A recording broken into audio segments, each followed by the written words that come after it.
Hey everyone, welcome back to the Trendcrusher podcast. I'm Peter K, aka Trendcrusher. Now, if you follow me on Instagram, I actually put out a poll a couple of days ago saying, do you really care about intros, outros in podcasts? And most of you actually voted yes. So that's why I'm doing an intro to this episode. But if you don't already follow me on Instagram or follow this podcast, why don't you hit follow and head to my Instagram? I'm going to link in the bio, or just follow me on social media. Just search for Trendcrusher. Okay, all of that fun stuff out of the way. Let's jump into this week's episode. This week I'm speaking to Striker, and I got their vocalist Dan Cleary to talk to me about their latest album, Ultrapower. It's been a while since Striker released an album, so we kind of dive into the entire process of it, the highs and lows, so to say. But also we talk about wrestling. Yup, those of you who are 80s, 90s kids remember WWF, WCW. Yeah, we get into that also. So all that and more in my chat with Dan. Here it is. Hi Dan, welcome to the podcast. Hey man, thanks for having me. So it's cool to finally do this and kind of do a podcast, because the last time I did an interview with the band, Tim had actually done an email exchange with me, and I really felt strange when I realized it was 6 years ago when Play to Win released. So I was like, wow, it's been a while. So let's get this out of the way, because I'm pretty sure you're tired of kind of answering it. But how does it feel? And since we're talking about a week odd after the release of Ultrapower, how does it feel that the album's finally out now? It's good, man. It's like a bit of a weight off my shoulders, you know? Like it's nice to have, you put a lot of work into it, and it's like finally it's out, and you're like, okay, I can relax a little bit. But yeah, like you said, it's been a long time. We obviously we got disrupted, same as everybody with the COVID stuff, but yeah, we're just excited to finally have new music out. Yeah, and so I have to ask this, and please forgive me, but with an album named like Ultrapower, I had to be a little cheesy.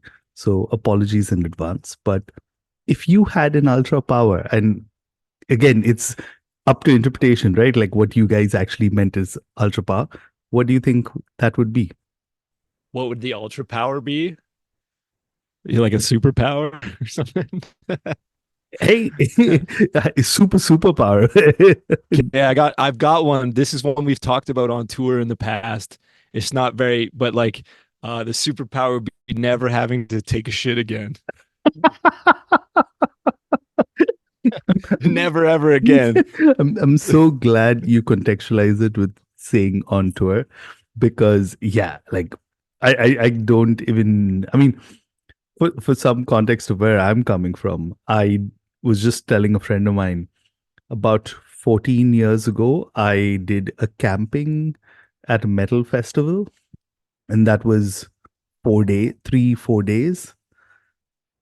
I don't think I'll ever do that again in my life. It's an interesting experience for sure. Yeah. Especially the wash, having to go to the bathroom and stuff is like, yeah, it can be a little dicey on those. But yeah, we have always joked about that on tour because I mean, not to get too far into it, but like, depending where you're playing, it's not always a nice place to like go to the bathroom. So it's like, hey, that would be not a bad superpower. Yeah. But okay, all jokes and seriousness, at least with when it comes to using the toilet aside, what tell me about Ultrapower. I mean, like, I was just before we hit record a few minutes ago going through a previous interview that you talked about, literally that Striker kind of broke up somewhere in the middle. So take me back, or take all of our listeners back to the time where Striker regrouped and said, okay, this is when we're kind of going to work on music. Or was it like, let's just get back into the routine of being in the same room with each other and then figure out music? When was that? Paint that picture for us. Yeah. So sort of like right in the middle of COVID, we had we had rescheduled so much stuff like over and over and over again. Like it was like we had a tour with Unleash the Archers that was supposed to be in Europe, and then that was like coming up right away, and then that got rescheduled for later in the year, and then it got rescheduled again for the next year. And so by the time like everybody was just waiting, like everybody in the band, we weren't going to work on a new album yet. We were like, okay, we've got touring coming up, so we don't need to work on a new album just yet. And then it just kept getting pushed back, and it was like impossible to make any plans. And then eventually it just got to the point where we were just like everybody was so tired of not being able to do anything that we were like, I don't know if I'm gonna keep doing this. And then a couple we didn't announce anything really. We just sort of it just happened and we didn't post anything on social media for like a few months. And then eventually we were just like, okay, so do you guys want to keep going or do you want to stop? And everybody was like, let's keep going. So and yeah, and then by that point, like we'd been writing music the entire time, right? Like that's just something that we like to do individually is just write music. So we had like a massive catalog of songs. I think we had something like 70 songs written and or at least ideas written.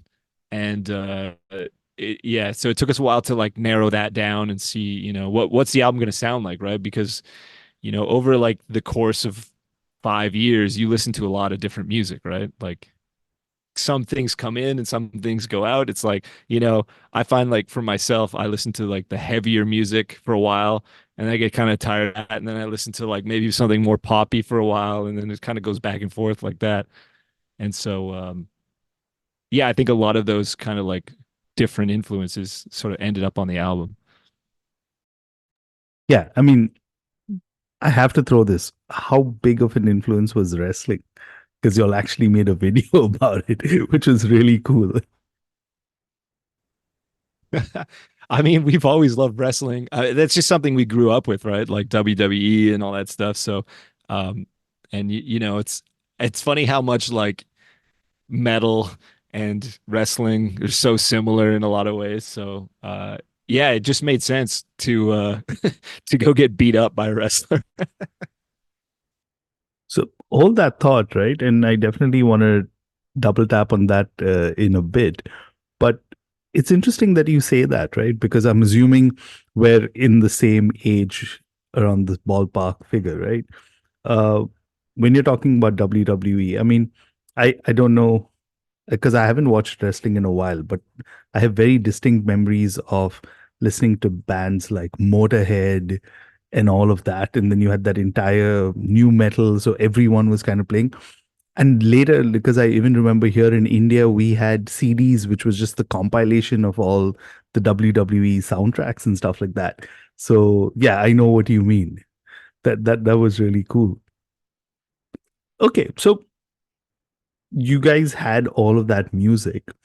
And I'm sure again you're tired of talking about this, but I want to have a different take on it, where you've got someone who's known for his work with Lorna Shore, Mental Cruelty. I fucking loved that album. Their last album, the production on that was fucking great.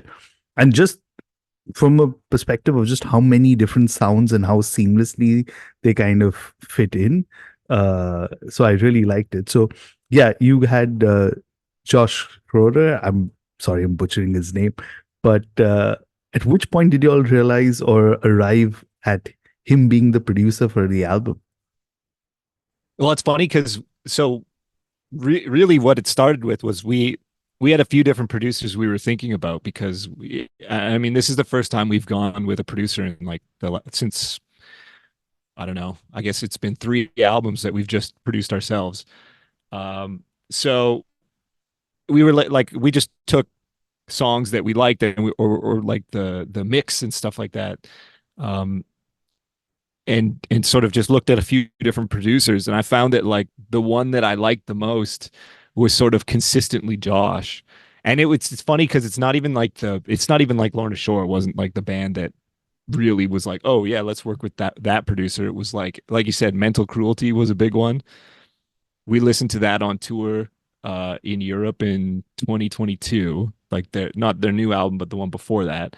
And like we just loved the production and just how everything sounded. And then yeah, there was a couple other bands too. And then I just emailed him and was like, "Hey man, like, do you want to do? I know this isn't normally what you do, but would you be interested in working with us?" And he was like stoked. He's like, "Yeah, let me move some things around, and I'll fit you guys in, and we'll do the album." So it was super cool, and he was awesome, man. Like, what a great guy to work with for sure.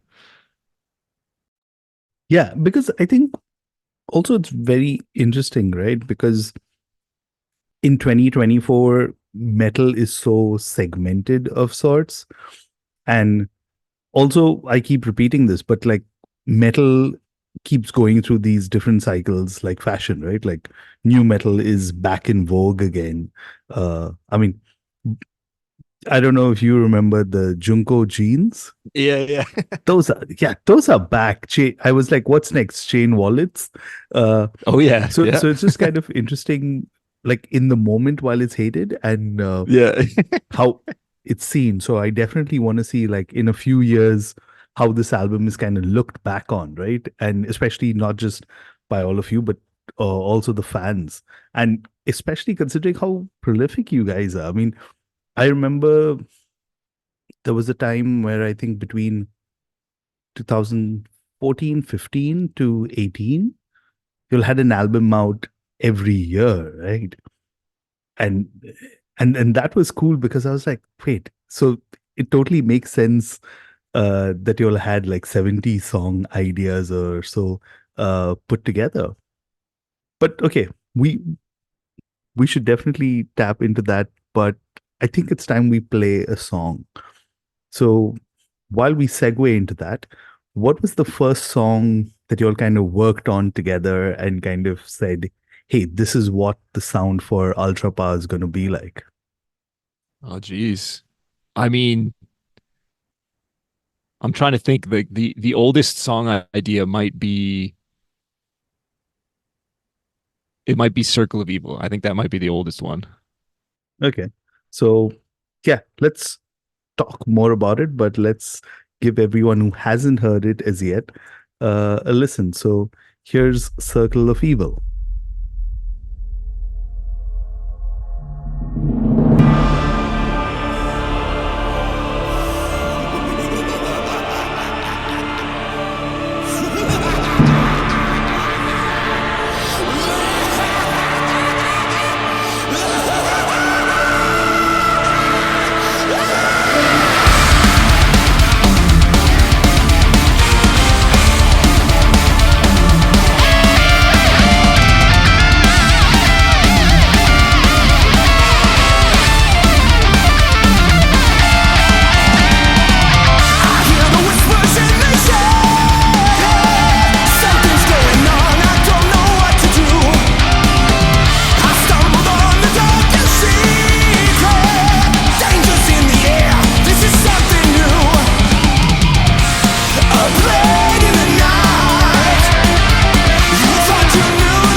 That was Circle of Evil of Stryker's latest album, Ultrapower, and I've got Dan with me. Now, let's talk more about the songs itself, right? Because when I talk to bands, I always wonder that how do you kind of go about writing, right? Do you have many ideas and then pare it down, and how do you kind of select? Because certain bands have another approach where they're like, we'll only work on these many songs that end up becoming an album. Uh, and considering again how many albums that you all released and how prolific you are, what's the process of just kind of refining what makes the cut, and then what do you do with the remaining songs? Well, it's funny. Like this time, we were like a bit more organized than we were in the past because we just had so many ideas. So it's like we took we took all these ideas and then we got everybody to kind of rank them. It's like which one's your favorite? Like give them a ranking of whatever, just to see, right? Like just to see what everybody, because everybody's got a different idea, right? Like it's music, right? It's subjective. So um, and then what we did was we just like put it in a list and be like, okay, here's like everybody loves these three songs or whatever. Like those are like unanimously like great ones. And then these next five are like they need some work, they need something.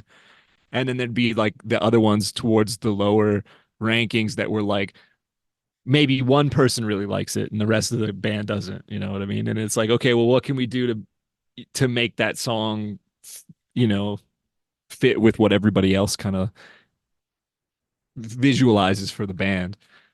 And yeah, we just kind of work on them like that. I mean, it is nice to like having 70 ideas is too many, right? Like you just even if you work on one a day, that's like 70 days, right? Like it's insane. So you kind of have to like you just have to narrow it down and just be like, okay, this because I mean like a big part of writing for me is not censoring yourself in the beginning, right? Like it's like why put it's like you don't have to release the songs you write, right? So it's like you may as well try whatever you want. And then sometimes you get things that are like really interesting or different ideas, like, you know, let's put the saxophone in this song or whatever, like that kind of thing. It's like that started as just like a funny thing that we were trying. And then it was like, wow, this really works. So let's use that. So yeah, that's the process is sort of just chipping away at it until we finally get into the studio with like I think we had about 20 ideas by the time we got to the studio that we were like confident in. And then having Josh there to also give his opinion on the songs was nice too. It's like, he has from recording so many albums a lot of like, his own ideas about what he knows he can elevate that song into something bigger than itself. So, um, yeah, all those things combined, and it was like, just polish it up. So I love how you'll have such a democratic process between the band. Uh, but does someone like is someone project managing it, and or someone has like veto power over others? How does that work? I'm curious. Not really. I think like it was always very just, for the longest time, it was mostly just like myself and Tim. We were doing the majority of the writing. So, that's a lot easier to agree on stuff when like only, a couple people are writing. It's like as soon as everybody gets involved, it can be a little bit more difficult to like agree on stuff. But yeah, like I said, having a producer there to be like the middleman, it's like if the vote is tied between two people, one guy hates this part, one guy loves this part, it's nice to have that guy who's not in the band be like, actually, I think it should be in or it shouldn't be in or whatever. So that was really helpful this time around. Okay, fair enough. Uh, I have to also talk about the visual aspect, right? And I'm kind of looking at your band picture. Was that something that you all had kind of thought of? Because let's be honest, in 2024, band pictures or just like artwork and stuff like that is essentially what gets people's attentions when they're going through playlists and stuff like that, right? How important is that? And is there someone who kind of oversees that like from a creative perspective in the band, or again is it something that's like democratic? This one was like, I mean, we've always been conscious of, the band has to have like an image, right? And it's always funny because it's such a weird thing to do, right? To think about when you're like, oh, we need a we need an image, right? And it's just like it's just how people consume stuff, right? Like it's like if you see something interesting, you're like, oh, okay, let me check that out. Versus just like, uh, every metal dude I've ever met looks almost exactly the same, right? It's like a black t-shirt and, like black jeans or like camo shorts or whatever. It's like that's that's so normal. So if you just have that as your band picture or whatever, it's kind of just like, all right, there's no reason, there's no hook, right? So um and in the past we were just like, well, we'll just like wear leather jackets or whatever. And it was like authentically us because that's what we do in real life. It's just like try and make it look a little better or something. But yeah, this time around, I mean, we're just not taking it super serious, like as far as the image goes. It's like it's just fun. We've always loved like we were saying, wrestling has always been a big thing. And then we've always loved like 80s, just the 80s vibes in general. So whether that's like 80s sports stuff or 80s music stuff, it's just like we've always sort of gravitated towards that. So we just thought like, hey, let's do something a little more colorful. Let's try it out. It's fun for us. We've been wearing the same thing for 10 years. Let's try something different.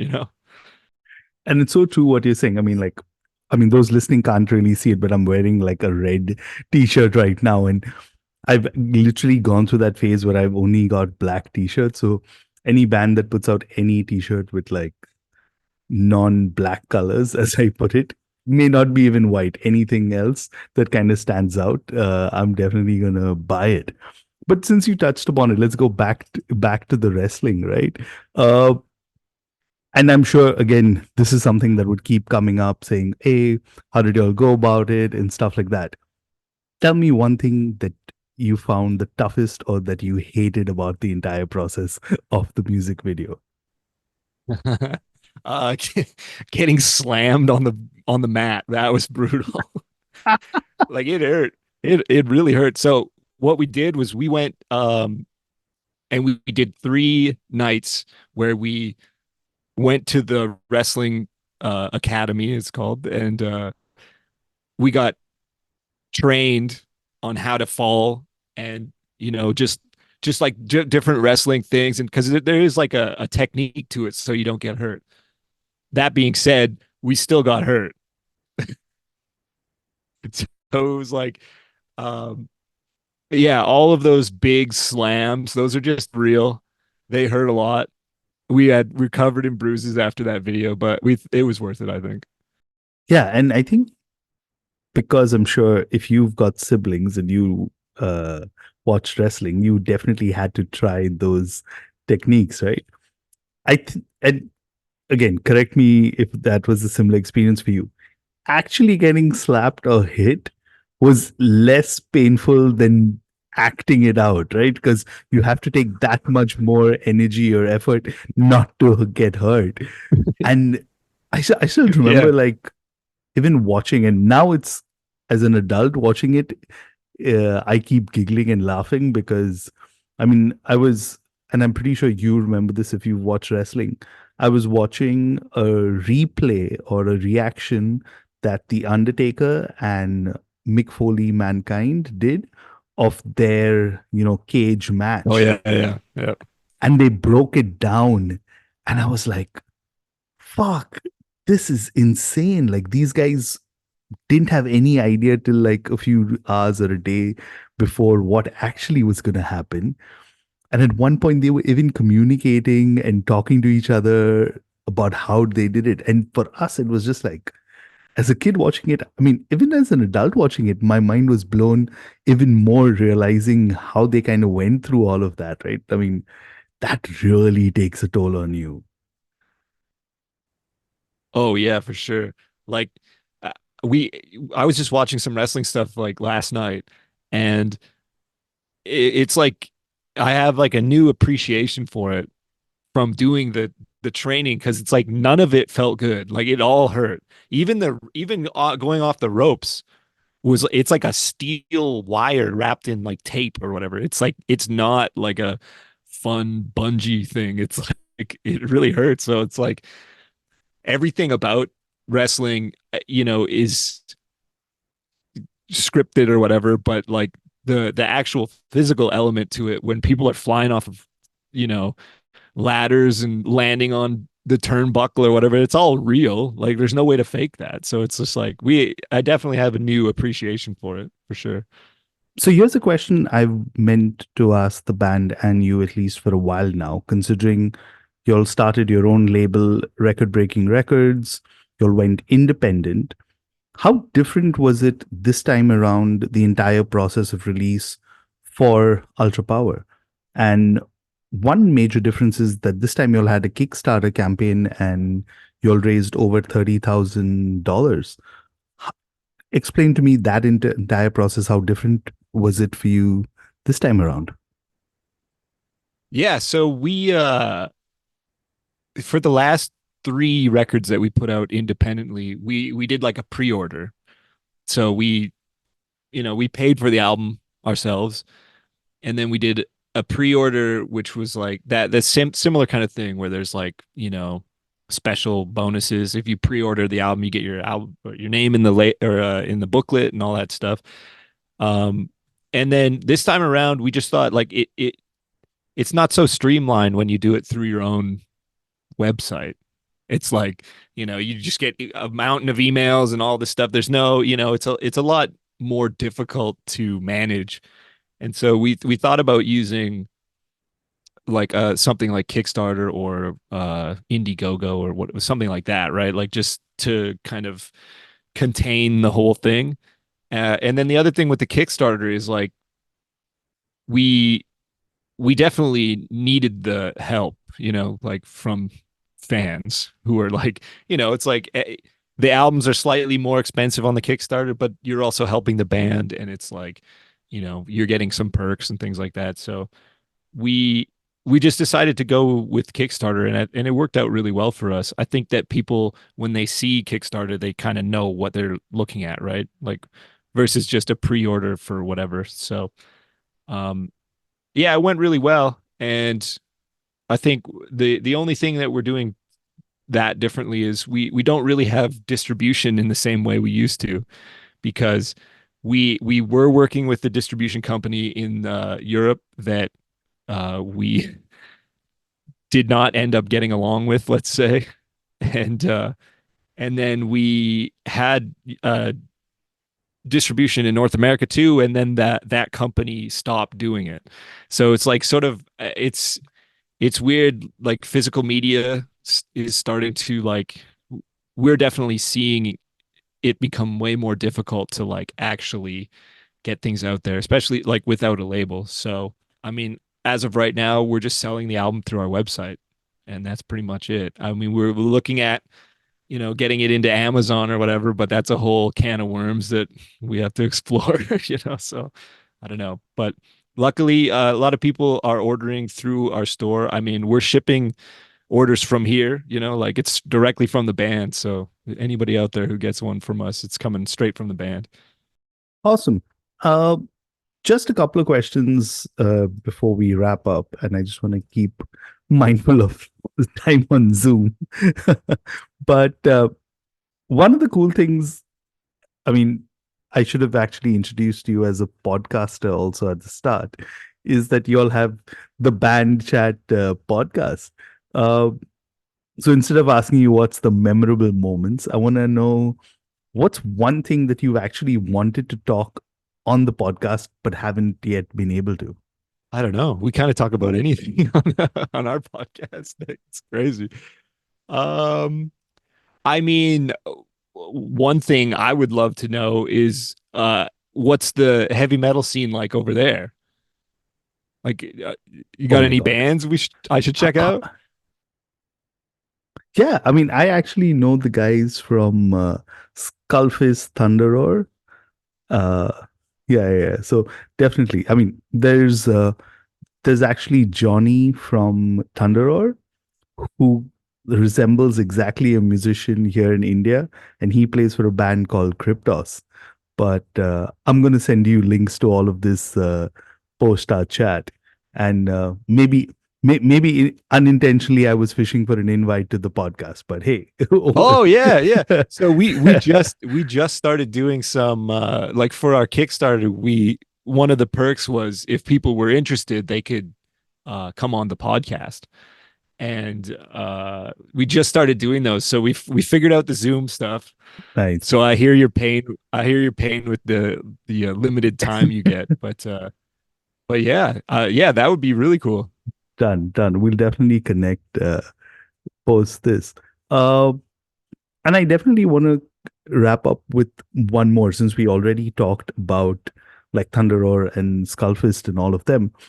One of the things I always do is, and you've already talked about listening to bands on tour, uh, bands that you've really enjoyed personally in the last year or so. Any bands you want to give a shout out to? Canadian bands? Yeah, yeah. There's lots of man. There's a lot of good stuff coming out of Canada right now. Our friends in Riot City just got over to Japan for the first time, so that's super cool. We're pretty jealous. We haven't been to Japan yet, so we're like, damn, those guys got over there before us. But that's awesome. So stoked for those guys. Yeah. Traveler, band from Calgary. Those guys, another great band. Actually did a music video for them. A little while ago. You could see it on there. Heavy Hearts. It's on YouTube. And yeah, lots of good stuff coming out. New album from Unleash the Archers is coming out. We got friends in the band Glyph. That's a new power metal band, sort of based out of Canada and the US. Um, but yeah, and then as far as bands that I'm really listening to in the last year, I think the big one for me is Kvelertak from Norway. They're so good. I love it. And then there's also their singer has a band. It's like more of a punk band called The Good, the Bad, and the Zugly, and they're awesome. So I've been listening to a lot of that. Awesome. Awesome. Okay. So, final question. And I think this is something probably maybe you can answer right now or at least leave hints to is for all those tuned in, I don't know, North America, Europe, when can they see Striker live next? Yeah, so we're booking shows right now for in the US in May. We're playing at the Legions of Metal Festival in Chicago. And then in September we're playing at Frog Power in Atlanta. And so we'll be booking shows around that as well. And then currently we're looking into some tours in Europe in like the late fall probably. So it's still getting cooked up, but we're just keep an eye out. There'll be dates coming soon. Awesome. Thanks so much, Dan. Really enjoyed this chat. And yeah, all the best with Ultrapower and all your plans for touring. All right, that was Dan from Striker. As always, it's a fun chat, and I particularly enjoyed this one, just kind of diving into the entire process of Ultrapower because I've been following Striker for a while now. So if you haven't already, do check out Striker. I'm leaving a link to the album. Pick up a digital copy of his physical copy, whichever you prefer. And yeah, do check out their podcast also. I'm going to leave a link to that. I think they do YouTube and Spotify also. So do check that out. And yeah, as always, stay tuned for more from me. Like I said at the start, follow me on social media. Instagram, it's Trendcrusher. And don't forget to hit follow on the podcast platform you're listening to know when the next episode is out. I'll see you all very soon. Cheers.